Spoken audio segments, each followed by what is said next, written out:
जय जगन्नाथ। दोस्तों, कलयुग के पावन धामों में से एक श्री क्षेत्रपुरी धाम को साक्षात वैकुंठ माना गया है। शास्त्रों में वर्णित है कि जब भगवान विष्णु चारों धामों की यात्रा पर निकलते हैं तो वे हिमालय की कंदराओं में स्थित बद्रीनाथ धाम में स्नान करते हैं, द्वारका में वस्त्र बदलते हैं, रामेश्वरम में विश्राम करते हैं और ओडिशा के पुरी धाम में आकर भोजन महाप्रसाद ग्रहण करते हैं। यही कारण है कि पुरी में भगवान को अन्नब्रह्म कहा जाता है। हर साल आषाढ़ मास के शुक्ल पक्ष की द्वितीया तिथि को पुरी की धरती एक ऐसे महाउत्सव की गवाह बनती है जिसकी भव्यता देखकर देवता भी स्वर्ग से पुष्प वर्षा करने लगते हैं। यह उत्सव है महाप्रभु जगन्नाथ की रथ यात्रा। लेकिन क्या आप जानते हैं कि इस रथ यात्रा के पीछे केवल श्रद्धा नहीं बल्कि ब्रह्मांड के गहरे रहस्य, कबीलाई संस्कृति और सनातन धर्म का सबसे बड़ा दर्शन छिपा है?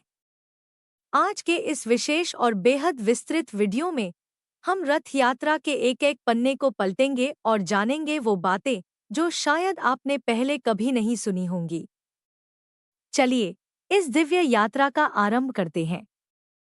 नीलमाधव का इतिहास और शबर कबीले का रहस्य। भगवान जगन्नाथ की उत्पत्ति की कहानी कलयुग के आरंभ से जुड़ी है। मालवा के परम प्रतापी और परम विष्णुभक्त राजा इंद्रद्युम्न को एक रात स्वप्न में भगवान विष्णु ने दर्शन दिए और कहा कि वे उत्कल, ओडिशा के नील पर्वत पर नीलमाधव के रूप में पूजे जा रहे हैं। राजा ने अपने सबसे बुद्धिमान पुरोहित के भाई विद्याप्ति को नीलमाधव की खोज में चारों दिशाओं में भेजा। विद्याप्ति भटकते हुए उड़ीसा के घने जंगलों में पहुंचे, जहां शबर आदिवासी कबीले के लोग रहते थे। उस कबीले के मुखिया थे विश्ववसु। विश्ववसु हर सुबह जंगल में कहीं जाते और दोपहर को लौटते।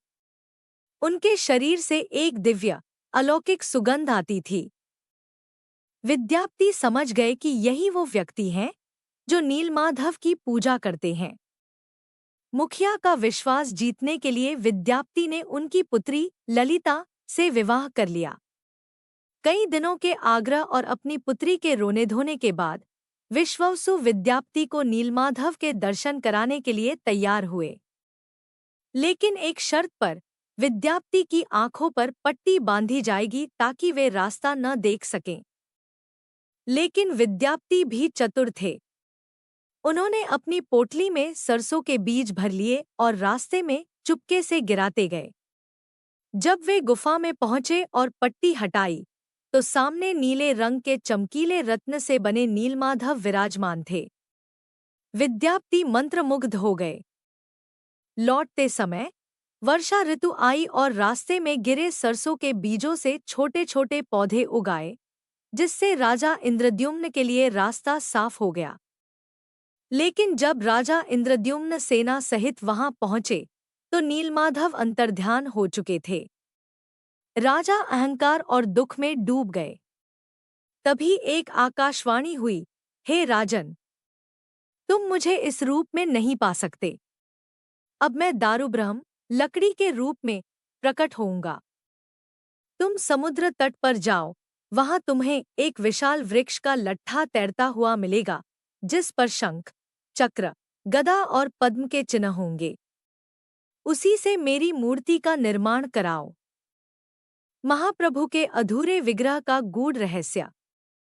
राजा को समुद्र तट पर वह पवित्र लकड़ी दारू मिल गई। लेकिन समस्या यह थी कि जैसे ही कारीगर उस पर कुल्हाड़ी चलाते, कुल्हाड़ी टूट जाती। राजा अत्यंत चिंतित हो गए। तब भगवान की माया से स्वयं देवशिल्पी विश्वकर्मा एक बेहद वृद्ध, बीमार और लाचार मूर्तिकार का रूप धरकर राजा के दरबार में आए। उन्होंने अपना नाम महाराणा बताया। वृद्ध मूर्तिकार ने कहा, राजन, मैं इस लकड़ी से भगवान की मूर्ति बना सकता हूँ, लेकिन मेरी एक अत्यंत कठोर शर्त है।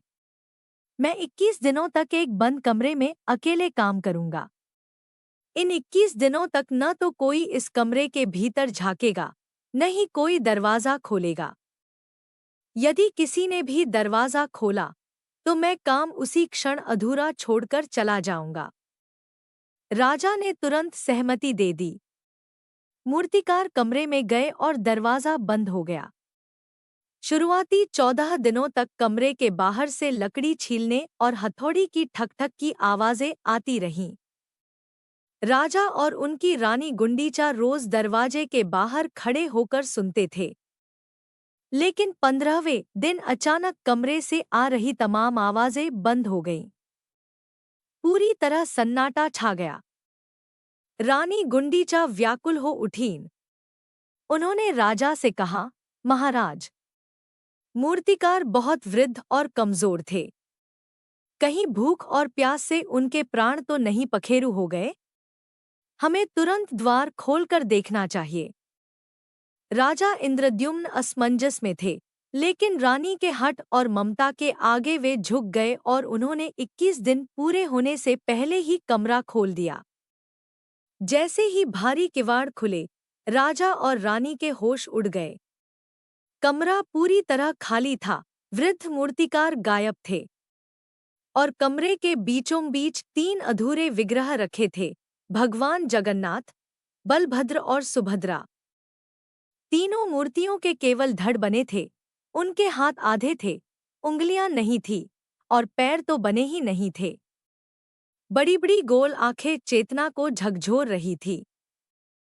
राजा इंद्रद्युम्न अपनी इस भूल पर फूट-फूट कर रोने लगे और आत्मदाह करने का निर्णय लिया। तब आधी रात को महाप्रभु जगन्नाथ ने राजा को स्वप्न में दर्शन दिए और कहा, राजन, विलाप मत करो। यह मेरी ही इच्छा थी। कलयुग में मैं इसी निराकार और हाथ पैर विहीन रूप में पूजे जाना चाहता हूँ। मैं संसार को यह संदेश देना चाहता हूँ कि बिना हाथ के भी मैं ब्रह्मांड का संचालन कर सकता हूँ। बिना पैर के भी मैं भक्त की एक पुकार पर दौड़ा चला आता हूँ और मेरी ये विशाल गोल आँखें हमेशा अपने भक्तों पर कृपा दृष्टि बनाए रखती हैं। तुम इन्हीं विग्रहों की स्थापना करो। रथों का महानिर्माण और सूक्ष्म वास्तुकला। दोस्तों, रथ यात्रा का सबसे बड़ा आकर्षण है इसके 3 गगनचुंबी रथ। इन रथों के निर्माण की प्रक्रिया इतनी पवित्र और वैज्ञानिक है कि आधुनिक इंजीनियर भी इसे देखकर दांतों तले उंगलियां दबा लेते हैं।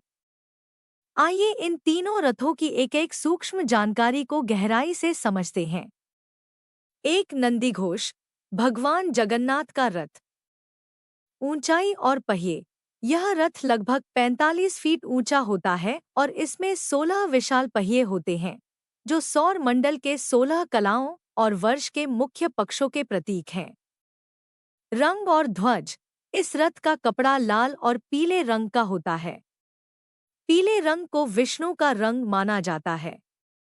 इसके ध्वज का नाम त्रैलोक्यमोहिनी है। विशेषता, इसके सारथी का नाम दारुक है और रथ के घोड़ों के नाम शंख, सुचैत्र, बबिला और हरिदाश्व हैं, जिनका रंग सफेद होता है। 2 तालध्वज, बड़े भाई बलभद्र का रथ। ऊंचाई और पहिए। यह रथ 44 फीट ऊंचा होता है और इसमें 14 पहिए होते हैं। रंग और ध्वज। इसका कपड़ा लाल और हरे रंग का होता है। हरा रंग प्रकृति और कृषि के देवता बलराम का प्रतीक है। इसके ध्वज का नाम उन्नीनी है। विशेषता, इसके सारथी का नाम मातली है और रथ के घोड़े तीव्र, घोर, दीर्घशर्मा और स्वर्णनाभ हैं, जिनका रंग काला होता है। 3 दर्पदलन, बहन सुभद्रा का रथ। ऊंचाई और पहिए। इसे पद्मरथ भी कहा जाता है। इसकी ऊंचाई 43 फीट होती है और इसमें 12 पहिए होते हैं, जो वर्ष के 12 महीनों को दर्शाते हैं। रंग और ध्वज। इसका कपड़ा लाल और काले रंग का होता है। काला रंग शक्ति और देवी सुभद्रा की महिमा को दर्शाता है। इसके ध्वज का नाम नादम्बिक है। विशेषता, इसके सारथी का नाम अर्जुन है और इसके घोड़े रोचक, मोचक, जिता और अपराजिता हैं, जिनका रंग लाल होता है। सबसे बड़ा वैज्ञानिक रहस्य, इन तीनों विशाल रथों को बनाने में एक भी ग्राम लोहे, कील या नटबोल्ट का प्रयोग नहीं होता। पूरी संरचना नीम और फसी के पेड़ों की लकड़ियों से इंटरलॉकिंग तकनीक द्वारा बनाई जाती है। यह पर्यावरण के प्रति सनातन धर्म के सम्मान और प्राचीन भारतीय इंजीनियरिंग की सर्वोच्च मिसाल है। रथ यात्रा के मुख्य पड़ाव और अलौकिक रस्में। रथ यात्रा केवल एक दिन की दौड़ नहीं है, बल्कि यह हफ्तों तक चलने वाली रस्मों की एक दिव्य श्रृंखला है। आइए जानते हैं इसके सबसे मुख्य पड़ावों को। 1. स्नान पूर्णिमा और भगवान का बीमार होना। अनासर काल, रथ यात्रा से ठीक 15 दिन पहले ज्येष्ठ पूर्णिमा आती है। इस दिन भगवान जगन्नाथ, बलभद्र और सुभद्रा को मंदिर के कुएं के 108 घड़ों के पवित्र सुगंधित जल से स्नान कराया जाता है। इसे स्नान पूर्णिमा कहते हैं। ज्यादा स्नान करने के कारण भगवान बीमार पड़ जाते हैं और उन्हें तेज बुखार आ जाता है। इसके बाद अगले 15 दिनों तक भगवान को एक गुप्त कक्ष में रखा जाता है, जिसे अनासर कहा जाता है। इन 15 दिनों में मंदिर के कपाट बंद रहते हैं, कोई भक्त दर्शन नहीं कर सकता और भगवान को केवल काढ़े और जड़ी बूटियों का भोग लगाया जाता है। यह परंपरा सिखाती है कि भगवान भी इंसानी लीलाओं का हिस्सा बनते हैं। 2. नवयौवन दर्शन और पहांडी बीजे। 15 दिनों के बाद आषाढ़ द्वितीया को भगवान पूरी तरह स्वस्थ होकर बाहर आते हैं, जिसे नवयौवन दर्शन कहते हैं। इसके बाद शुरू होती है पहांडी की रस्म। विशालकाय मूर्तियों को मखमली तकियों पर झुलाते हुए, भारी सुरक्षा और सेवादारों के कंधों पर उठाकर गर्भगृह से बाहर लाया जाता है। भगवान का यह रूप देखकर भक्त दीवाने हो उठते हैं। 3. छेरा पहरा, द रॉयल स्वीपिंग। जब तीनों भगवान अपने रथों पर विराजमान हो जाते हैं, तब उड़ीसा के गजपति वंश के राजा शाही पालकी में आते हैं। वे भगवान के सामने नतमस्तक होते हैं और सोने के हत्थे वाली झाड़ू से रथ के चारों ओर सफाई करते हैं। वह संदेश देते हैं कि हे जगत के स्वामी, भले ही मैं दुनिया के लिए राजा हूँ, लेकिन आपकी सेवा में मैं केवल एक तुच्छ झाड़ू वाला हूँ। इसके बाद ही रथों को आगे खींचने की अनुमति मिलती है। गुंडीचा मंदिर का प्रवास और महालक्ष्मी का मानभंग।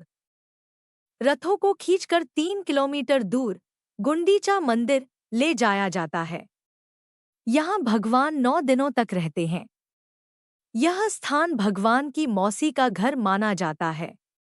यहाँ भगवान को हर दिन विशेष व्यंजनों का भोग लगाया जाता है। लेकिन इस आनंद के बीच मुख्य मंदिर में एक बहुत ही रोचक और पारिवारिक ड्रामा चल रहा होता है। भगवान जगन्नाथ अपनी पत्नी देवी महालक्ष्मी को साथ लेकर नहीं आते, बल्कि उन्हें मुख्य मंदिर में ही छोड़ आते हैं।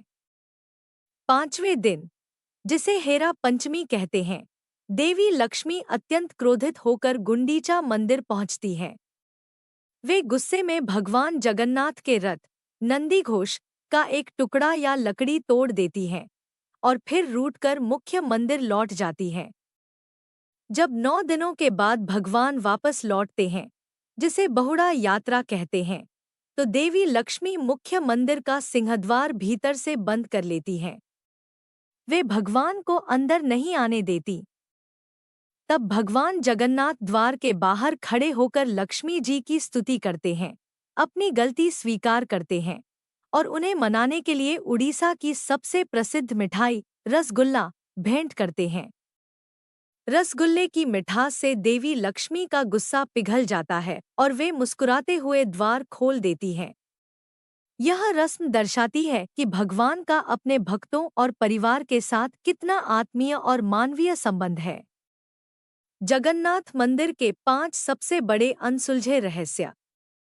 दोस्तों, कथाओं से इतर पुरी का यह मंदिर विज्ञान को भी घुटने टेकने पर मजबूर कर देता है। आइए जानते हैं इसके 5 सबसे बड़े वैज्ञानिक चमत्कार। पवन की उल्टी दिशा, दुनिया का नियम है कि हवा जिस तरफ चलती है, कपड़ा उसी तरफ उड़ता है। लेकिन जगन्नाथ मंदिर के शिखर पर लगा 20 फीट का ध्वज हमेशा हवा की विपरीत दिशा में लहराता है। आज तक कोई वैज्ञानिक इसका कारण नहीं ढूंढ पाया। शिखर की परछाई का गायब होना। यह वास्तुकला का ऐसा अजूबा है कि साल के 365 दिन, सूर्य चाहे किसी भी दिशा में हो, दोपहर के समय मंदिर के मुख्य शिखर की परछाई जमीन पर कभी नहीं बनती। सिंहद्वार का ध्वनि विज्ञान। जैसे ही आप मंदिर के मुख्य प्रवेश द्वार यानी सिंहद्वार के भीतर अपना पहला कदम रखते हैं, वैसे ही बाहर गूंज रही समुद्र की तेज लहरों की आवाज पूरी तरह गायब हो जाती है। लेकिन जैसे ही आप उस सीढ़ी से एक कदम पीछे बाहर रखते हैं, समुद्र की आवाज फिर से सुनाई देने लगती है। कोई पक्षी नहीं उड़ता। आमतौर पर बड़ी इमारतों या मंदिरों पर पक्षी बैठते हैं, लेकिन जगन्नाथ मंदिर के गुंबद के ऊपर या आसपास आज तक कोई भी पक्षी उड़ता हुआ नहीं देखा गया। यहाँ तक कि इसके ऊपर से कोई विमान भी नहीं उड़ता। रसोई का अलौकिक चमत्कार। यहाँ भगवान का महाप्रसाद मिट्टी के 7 बर्तनों में पकाया जाता है। इन बर्तनों को एक के ऊपर एक वर्टिकल रखा जाता है। विज्ञान के नियम के अनुसार सबसे नीचे वाले बर्तन में आंच सबसे पहले लगनी चाहिए, इसलिए वह पहले पकना चाहिए। लेकिन यहाँ सबसे ऊपर रखे बर्तन का खाना सबसे पहले पकता है। तो भाइयों और बहनों, यह है भगवान जगन्नाथ की रथ यात्रा का संपूर्ण, भव्य और शाश्वत इतिहास। यह यात्रा हमें सिखाती है कि अहंकार कितना भी बड़ा क्यों न हो, भगवान के चरणों में आकर उसे झुकना ही पड़ता है। यह उत्सव जाति, धर्म और वर्ग के भेदों को मिटाकर पूरी मानवता को एक धागे में पिरोता है। कहते हैं कि जिसे अपने जीवन में एक बार भी रथ यात्रा में शामिल होने और भगवान के रथ की रस्सी खींचने का सौभाग्य मिल जाए, उसे जीवन मरण के चक्र से मुक्ति मिल जाती है और वह सीधे विष्णु लोक को जाता है। अगर महाप्रभु जगन्नाथ की यह अलौकिक कथा आपके हृदय को छू गई हो, तो इस वीडियो को अपने परिवार और मित्रों के साथ साझा, शेयर जरूर करें, ताकि वे भी इस ज्ञान से वंचित न रहें। चैनल को सब्सक्राइब करना न भूलें और कमेंट सेक्शन को महाप्रभु के जयकारे, जय जगन्नाथ से भर दें। महाप्रभु आप सभी की मनोकामनाएं पूरी करें। मिलते हैं अगले एक और ऐसे ही ज्ञानवर्धक वीडियो में। तब तक के लिए सुरक्षित रहिए, धार्मिक रहिए। जय जगन्नाथ। हरि बोल।